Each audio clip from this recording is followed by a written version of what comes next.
Hello friends, আজকে আমি তোমাদের সাথে শেয়ার করব বেগুনের একটি রেসিপি। একঘেয়েমি বেগুন খেতে ইচ্ছে না করলে একবার অবশ্যই তোমাদের কাছে অনুরোধ রইল রেসিপিটি ট্রাই করার। আশা করছি সবার খুব ভালো লাগবে। এই রেসিপিটি রুটি, পুরি, পরোটা অথবা ভাত যার সাথে খাও না কেন খুবই ভালো লাগে খেতে। তাহলে চলো শুরু করি আজকের রেসিপি।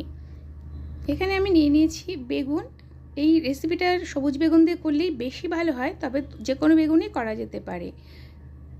এই বেগুনটা প্রথমে দু সাইড কেটে ফেলে দিলাম। এবার মাঝ বরাবর এভাবে কেটে নিয়ে আবারও কেটে নেব। বেগুন কিন্তু একটু দেখেই কাটবে, আজকালকার বেগুনে কিন্তু খুব পোকা। এই দেখো, আমি এরকম ছোট ছোট টুকরো করে কেটে নিচ্ছি। সব বেগুনগুলোকেই ঠিক একইভাবে কেটে নেব। এই দেখো বন্ধুরা, বেগুনগুলো আমার কাটা হয়ে গেছে। এখানে একটা দিয়েছি প্যান। এই প্যানের মধ্যে দিয়ে দিলাম 5 ফোড়ন। আমি ঠিক যেভাবে ফোড়ন বা মশলা ব্যবহার করছি ঠিক সেইভাবেই করবে, দেখবে বেগুনের এই রেসিপিটি খেতে হয় অসাধারণ। দিয়ে দিলাম একটি বড় সাইজের পেঁয়াজ, যেটাকে আমি সরু সরু করে কেটে নিয়েছি। এবার হালকা নরম হওয়া পর্যন্ত পেঁয়াজ আর 5 ফোড়ন এইভাবেই ভেজে নেব। এরপর এতে দিয়ে দিচ্ছি মাঝারি সাইজের দুটো টমেটো, যেটাকে আমি ছোট ছোট করে এভাবে কেটে নিয়েছি। এই রেসিপিতে কিন্তু টমেটোগুলো একটু ছোট ছোট কাটতে হবে। এরপর এর মধ্যে দিয়ে দিচ্ছি স্বাদ অনুযায়ী নুন। এবার নুন দেওয়ার পরে পেঁয়াজ আর টমেটোটাকে প্রায় মিনিট খানিক এভাবে লো ফ্লেমে ভেজে নিলাম। এরপর এতে দিয়ে দিচ্ছি কেটে রাখা বেগুন।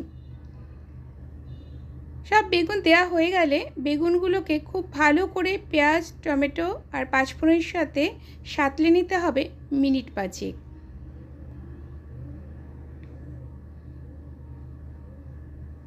বারবার এইভাবে নাড়াচাড়া করে সাঁতলে নেবে যাতে নিচে লেগে না যায়। এরপর একটি ঢাকনিতে ঢেকে দেব 3 মিনিটের জন্য। ফিরে আসছি 3 মিনিট পর। দেখো বন্ধুরা, এই যে বেগুনের পরিমাণ কিন্তু অনেকটাই কম হয়ে গেছে। এবার এতে আমি দিয়ে দিচ্ছি আদা, রসুন আর লঙ্কার পেস্ট। এবার এই পেস্টটি খুব ভালো করে বেগুনের সাথে এভাবে মিশিয়ে নিতে হবে। অ্যাকচুয়ালি মাংসের ক্ষেত্রে আমরা যেই মশলাগুলি ব্যবহার করি সব মশলাই আমি এখানে ব্যবহার করছি। এই রেসিপিটি কি নাম দেবো আমি ঠিক বুঝতে পারছি না, কিন্তু অনেকেকে বেগুন খাসিও বলে থাকে, আবার কোথাও কোথাও মশলা বেগুনও বলে। যাই হোক, যেটাই বলুক না কেন খেতে হয়েছিল অসাধারণ। তাই সবার কাছে অনুরোধ রইল অবশ্যই রেসিপিটি ট্রাই করার জন্য। এখানে আমি দিয়ে দিয়েছি হলুদের গুঁড়ো। এবার খুব ভালো করে সব মশলা আর হলুদের গুঁড়ো দিয়ে বেগুনটাকে কষিয়ে নিতে হবে মিনিট 5। 5 মিনিট ঢাকা দিয়ে বেগুনটা রান্না করেছিলাম বলে অনেকটাই কিন্তু নরম হয়ে গেছিলো বেগুনটা। এবার আরও 5 মিনিট এইভাবে নাড়াচাড়া করে নিলাম। এবার আবারও ঢাকনি দিয়ে ঢেকে দেব। রান্নাটা তোমরা চাইলে জল ছাড়াও করতে পারো, আবার হালকা জল দিয়েও করতে পারো।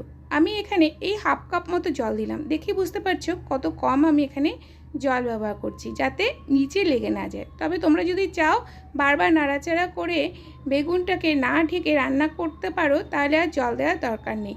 তবে হালকা জল দিলে আমার মনে হয় রেসিপিটা খেতে বেশি ভালো লাগে আর নিচেও লেগে যায় না। এই দেখো বন্ধুরা, কত কম পরিমাণে জল আমি ব্যবহার করছি। এবার প্রায় 2 থেকে 3 মিনিট এইভাবে যতক্ষণ না জল শুকিয়ে যাচ্ছে নাড়াচাড়া করে নেব। এরপর ওপর থেকে ছড়িয়ে দিচ্ছি কিছু গুঁড়ো মশলা। দিয়ে দিলাম 1 টিস্পুন ভাজা জিরে গুঁড়ো, হাফ টিস্পুন দিয়ে দিলাম ভাজা ধনে গুঁড়ো। এবার জিরে গুঁড়ো আর ধনে গুঁড়ো খুব ভালো করে বেগুনের সাথে মিশিয়ে নিতে হবে। অবশ্যই কিন্তু ভাজা বা রোস্টেড জিরা গুঁড়ো আর ধনে গুঁড়ো ব্যবহার করবে, তাহলেই কিন্তু রেসিপিটা খেতে বেশি ভালো লাগে। খুব ভালো করে এইভাবে আবারও বেগুন সব মশলার সাথে কষিয়ে নেব। বেগুন কিন্তু পুরোপুরি সেদ্ধ হয়ে গেছে। এরপর ওপর দিয়ে সবশেষে ছড়িয়ে দিচ্ছি গরম মশলার গুঁড়ো। এবার গরম মশলার গুঁড়ো খুব ভালো করে এইভাবে বেগুনের সাথে মিশিয়ে দেব আর মিনিট 2 এভাবে নাড়াচাড়া করে গ্যাসের ফ্লেম বন্ধ করে দেব। দেখেই বুঝতে পারছো কতটা ইয়ামি হয়েছে রেসিপিটি। বাড়িতে কোনো সবজি না থাকলে শুধু যদি বেগুন থাকে তা দিয়েও তোমরা এই রেসিপিটি বানাতে পারো। আর আমি তো ভালোবেসেই বানাই, আমার তো খেতে ভালোই লাগে, আমার বাড়ির লোকজনও খুব ভালোবাসে বেগুনের এই রেসিপিটি। তোমাদেরও তাই অনুরোধ করছি রেসিপিটি বানানোর। আর যদি তোমাদের রেসিপিটি ভালো লাগে অবশ্যই লাইক করবে, কমেন্ট করবে, শেয়ার করবে অনেক অনেক। যারা চ্যানেলে নতুন, চ্যানেলটি যদি সাবস্ক্রাইব করা না থাকে তোমাদের কাছে অনুরোধ হইল চ্যানেলটি সাবস্ক্রাইব করে পাশে থাকার জন্য। ফিরে আসছি আবারও কোনো নতুন রেসিপি নিয়ে, নতুন কোনো ভিডিওর সঙ্গে। ততক্ষণের জন্য ভালো থাকবে সবাই। Bye bye.